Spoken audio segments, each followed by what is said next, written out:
Hello student, Sonu academy पर आप सबका स्वागत है। तो कल की क्लास में हमने संज्ञा वाला टॉपिक पढ़ा था।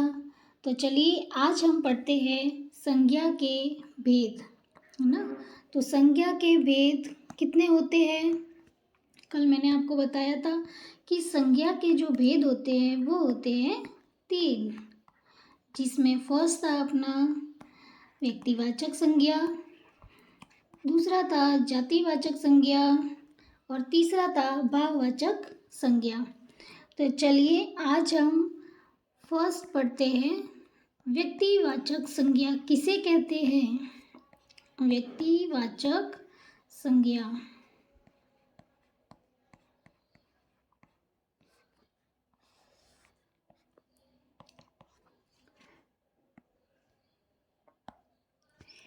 व्यक्तिवाचक संज्ञा किसे कहते हैं? तो व्यक्तिवाचक संज्ञा जिस संज्ञा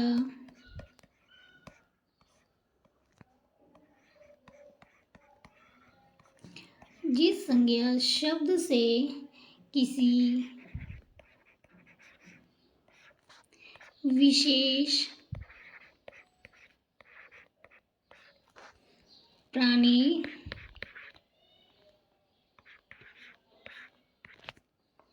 किसी विशेष प्राणी, वस्तु, स्थान आदि का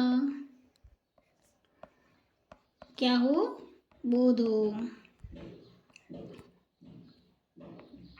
उसे हम व्यक्तिवाचक संज्ञा कहते हैं। तो देखो यहाँ क्या लिखा हुआ है, किसी संज्ञा शब्द से किसी विशेष, है ना, क्या लिखा हुआ है यहाँ? विशेष। ध्यान रहे, विशेष का मतलब होता है पर्टिकुलर, एक प्राणी का नाम, बस किसी वस्तु का नाम या किसी स्थान का नाम हो, तो उसे हम क्या कहते हैं? व्यक्तिवाचक संज्ञा कहते हैं।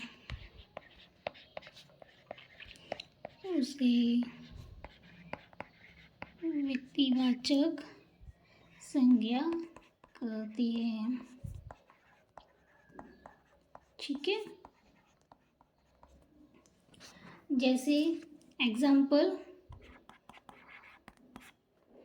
किसी व्यक्ति का नाम, यानी कि देखो स्त्री व पुरुष के नाम, है ना, ये सभी क्या है?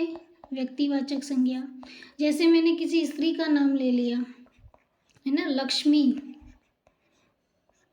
लक्ष्मी एक स्त्री का नाम है ना, पर्टिकुलर किसी एक का ही नाम है ना, लक्ष्मी। तो ये किस में जाएगा? व्यक्तिवाचक संज्ञा। इसी प्रकार मैं एक पुरुष का नाम लेती हूँ मोहन, तो ये भी क्या है? एक व्यक्तिवाचक संज्ञा। फिर आएगा नदियों के नाम। नदियों के नाम जानते हैं आप? गंगा, यमुना, सरस्वती। तो ये सारे जो है वो, जैसे सरस्वती,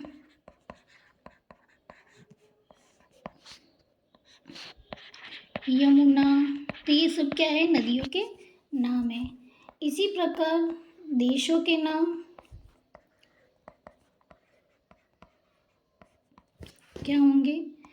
जैसे भारत देश, चीन, नेपाल, है ना, तो ये एक देश का नाम है। फिर शहरों के नाम,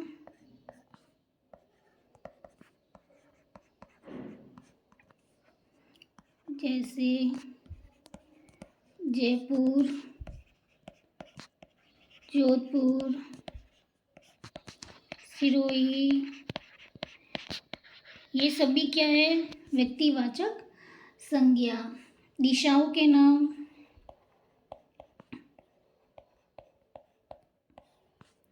दिशाओं के नाम जिसके अंदर आएगा पूर्व, पश्चिम, उत्तर, दक्षिण। ठीक है, ये सारी दिशाओं के नाम भी किस में आएगा? व्यक्तिवाचक संज्ञा के अंदर आएगा। इसी प्रकार मैं और कुछ बता देती हूँ। अन्य जैसे सागरों के नाम, है ना, प्रशांत महासागर है, हिंद महासागर है वगैरह। फिर आएगा समाचार पत्रों के नाम,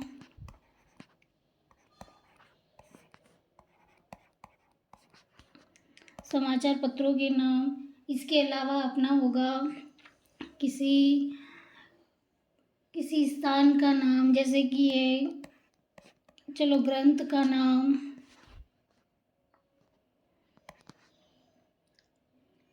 नगरों के नाम, नक्षत्र है। उसके अलावा त्योहार, है ना, आदि। ये सब क्या है? व्यक्तिवाचक संज्ञा है। ठीक है, एक बार फिर से रिपीट कर लेते हैं। व्यक्तिवाचक संज्ञा किसे कहते हैं? तो जिस संज्ञा शब्द से किसी विशेष प्राणी, वस्तु, स्थान आदि का बोध हो उसे व्यक्तिवाचक संज्ञा कहते हैं। जैसे स्त्री पुरुष का नाम, नदियों के नाम, देशों के नाम, शहरों के नाम, दिशाओं के नाम, सागरों के नाम, समाचार पत्र, ग्रंथ, नगर, नक्षत्र, त्योहार आदि। ये सभी क्या है? व्यक्तिवाचक संज्ञा है। तो चलिए सेकेंड अपना पढ़ते हैं। मैं आपको पहले भाववाचक संज्ञा, है ना, जातिवाचक संज्ञा बाद में पढ़ेंगे, पहले पढ़ते हैं भाववाचक संज्ञा।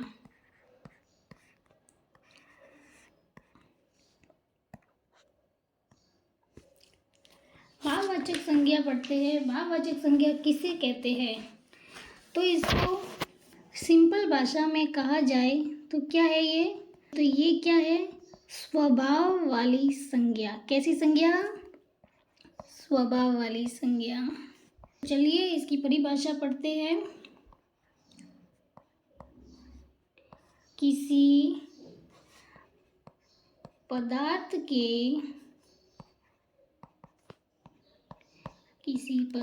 के गुण, दशा व भाव का बोध कराने वाली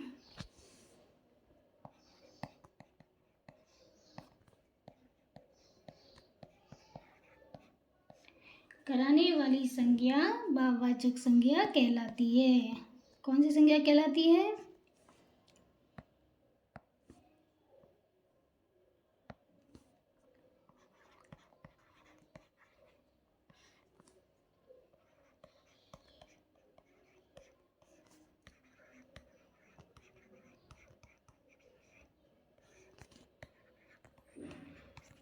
ठीक है, फिर इसको याद करने का एक नियम है, जिसे हमें ये भी पता चलेगा कि जिसको हम देख नहीं सकते, भाववाचक संज्ञा को हम देख सकते हैं क्या? नहीं देख सकते। जिसको हम देख नहीं सकते लेकिन, है ना, लेकिन महसूस कर सकते हैं। लेकिन क्या कर सकते हैं? लेकिन महसूस कर सकते हैं।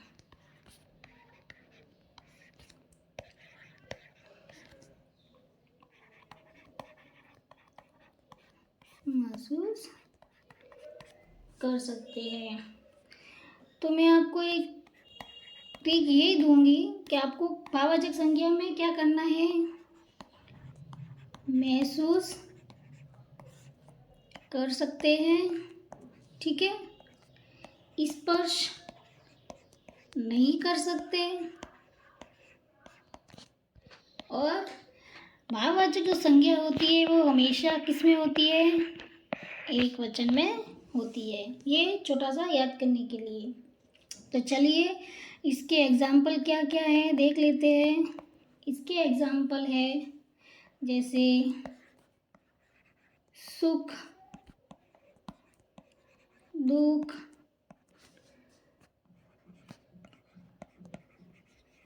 जवानी, बुढ़ापा, सुंदर, घृणा, बचपन,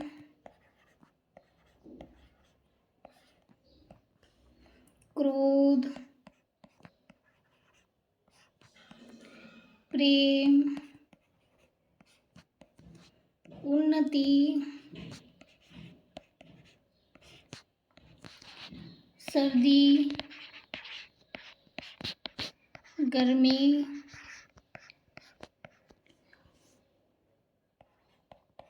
स्वतंत्रता,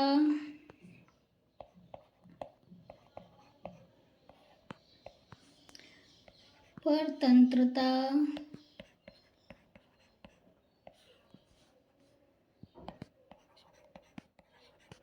मानवता, मित्रता,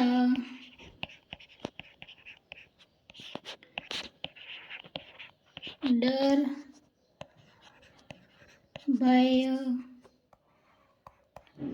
शोक, चुनाव, घबराहट आदि। ओके, तो भाववाचक संज्ञा क्या होती है? जिसे हम महसूस कर सकते हैं लेकिन स्पर्श नहीं कर सकते। और भाववाचक संज्ञा जो होती है हमारी हमेशा एक वचन में होती है, जिसके एग्जाम्पल है सुख दुख, है ना, ये सिर्फ महसूस होते हैं। जवानी, बुढ़ापा, क्या हम इन सब कुछ एग्जाम्पल लेके इनको टच कर सकते हैं क्या? नहीं, सिर्फ महसूस कर सकते हैं।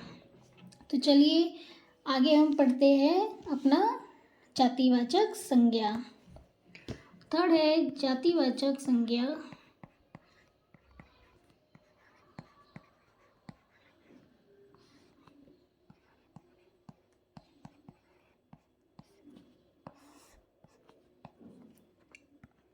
जातिवाचक संज्ञा किसे कहते हैं? तो किसी व्यक्ति, वस्तु, स्थान आदि की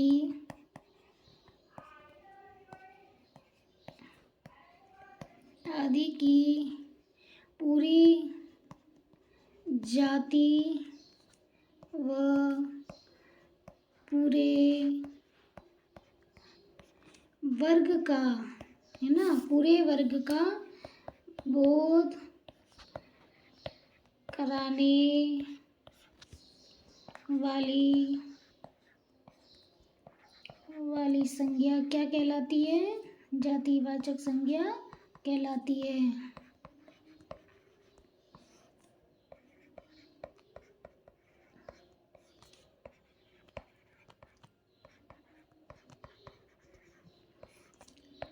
इसमें पूरी जाति या पूरे वर्ग, पूरे समुदाय का क्या होता है? बोध होता है, उसे हम कहते हैं जातिवाचक संज्ञा। जातिवाचक संज्ञा के एग्जाम्पल कौन कौन से वो देख लेते हैं हम, कि जातिवाचक संज्ञा के एग्जाम्पल है जैसे नगर, पशु, पक्षी, और होगा जैसे खिलाड़ी, कवि, इसी प्रकार लेखक और पुस्तक, किसी मनुष्य को ले लो। और इसमें होगा और लेते जैसे कोई भी फल है, फूल है, सब्जी, फिर है पंडित।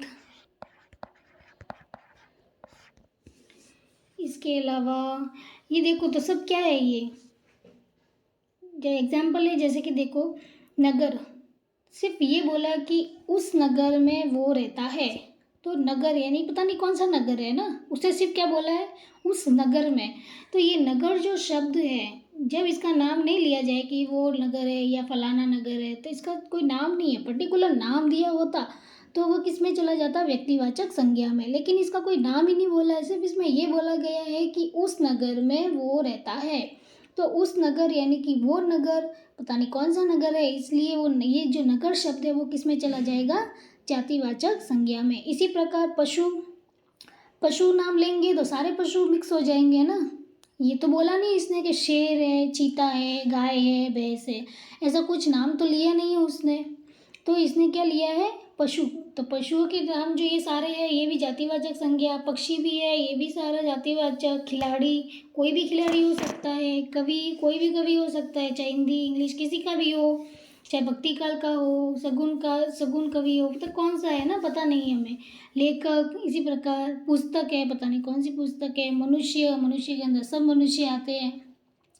फल है, फूल है, तो ये सारे क्या है, सारी जाति का बोध या सारे वर्ग का बोध कराते हैं।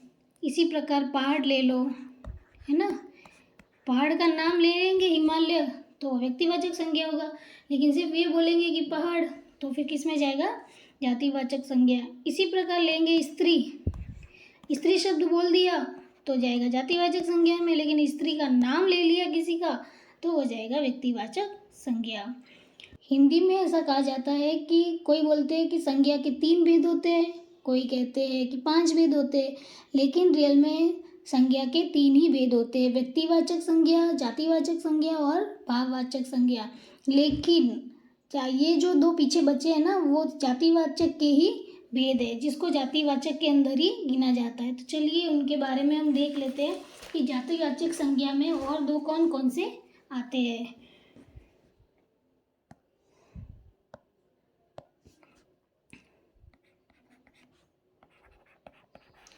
जातिवाचक संज्ञा के भेद कितने होते हैं, 2। फर्स्ट होता है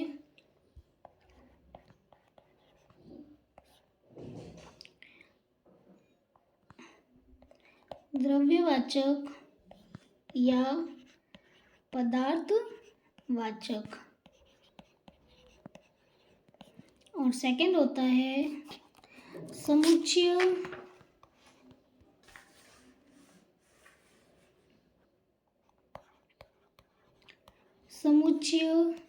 या समुदायवाचक। ठीक है, तो जातिवाचक संज्ञा के 2 भेद होते हैं, द्रव्यवाचक और एक होता है समुच्चयवाचक। तो चलिए इसे आगे हम पढ़ते हैं कि फर्स्ट जो होता है वो पहला हम पढ़ते हैं द्रव्यवाचक।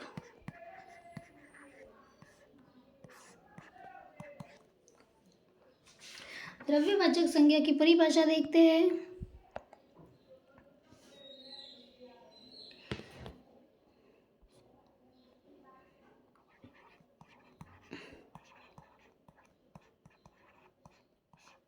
इस संज्ञा से उस द्रव्य या पदार्थ का बोध होता है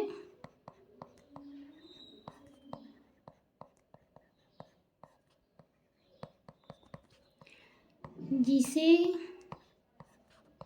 हम प्राय नाप, माप, तोल सकते हैं, नाप माप तोल सकते हैं, लेकिन क्या नहीं कर सकते, लेकिन हम उन्हें गिन नहीं सकते। क्या नहीं कर सकते, गिन नहीं सकते। तो इसके एग्जाम्पल होंगे धातुओं के नाम। धातु कौन कौन सी होती है, लोहा, तांबा, सोना, चांदी आदि। ओके, फिर उसके बाद होता है पेय पदार्थों के नाम। पेय पदार्थ कौन से हैं? जैसे दूध, तरल रूप में होते हैं ना, घी, पानी आदि। और आते हैं इसके अंदर ये वाले पदार्थ, जैसे शक्कर। शक्कर को हम तोल सकते हैं, लेकिन गिन सकते हो क्या? नहीं। गेहूँ है, इसी प्रकार चावल है ना, आदि। ठीक है। तो द्रव्यवाच्य संख्या किसे कहते हैं? इस संज्ञा से द्रव्य या पदार्थ का बोध होता है, जिसे हम नाप माप तोल सकते हैं लेकिन गिन नहीं सकते। सेकंड है समुदाय। समुदायवाचक संज्ञा।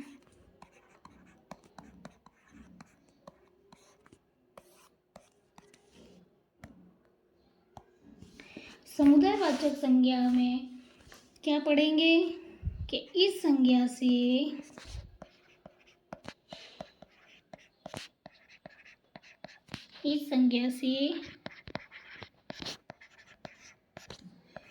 एक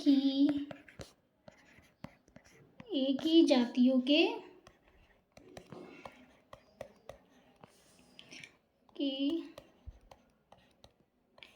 प्राणियों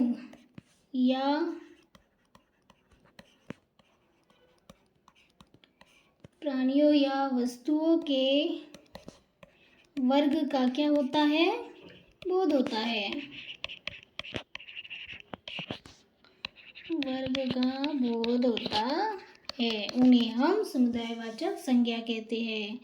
तो इसके अंदर इसकी एग्जाम्पल है, जैसे झुंड है ना, समुदाय पूरा हो गया ना। झुंड, किसी का भी झुंड जा रहा हो, जैसे गायों का झुंड जा रहा है तो सभी गायें आ गई। कोई दल है, गिरोह, सभा, जैसे सेना, कक्षा, कोई गुच्छा है। इसी प्रकार कोई ढेर है, और काफिला। इसके अलावा और दरबार मान लो, और होगा समिति, फौज आदि, है ना। ये सब क्या है? पूरे दल या पूरे जाति का ना, जाति के समुदाय का बोध करा रहे। इस संज्ञा से एक ही जातियों के प्राणियों या वस्तुओं का वर्ग का बोध होता है। जैसे कक्षा में कोई अदर तो बैठता नहीं है, सारे स्टूडेंट ही बैठेंगे तो सिर्फ एक जाति हुई ना। तो एक ही जाति या वस्तुओं का वर्ग का बोध हो। गुच्छा है तो चाहे वो चाबियों का गुच्छा हो, किसी और का, जैसे अंगूर का गुच्छा है तो अंगूर ही होंगे, चाबी है तो चाबियाँ ही होगी। तो इसी प्रकार एक ही जाति या वस्तु, प्राणी आदि का बोध कराते हैं, उन्हें हम समुदायवाचक संज्ञा कहते हैं। तो ये हमारा संज्ञा का टॉपिक कंप्लीट पूरा हो चुका है। ये क्लास मेरी पसंद आई हो तो इसे शेयर कीजिए, लाइक कीजिए और सब्सक्राइब भी कीजिए। Thank you.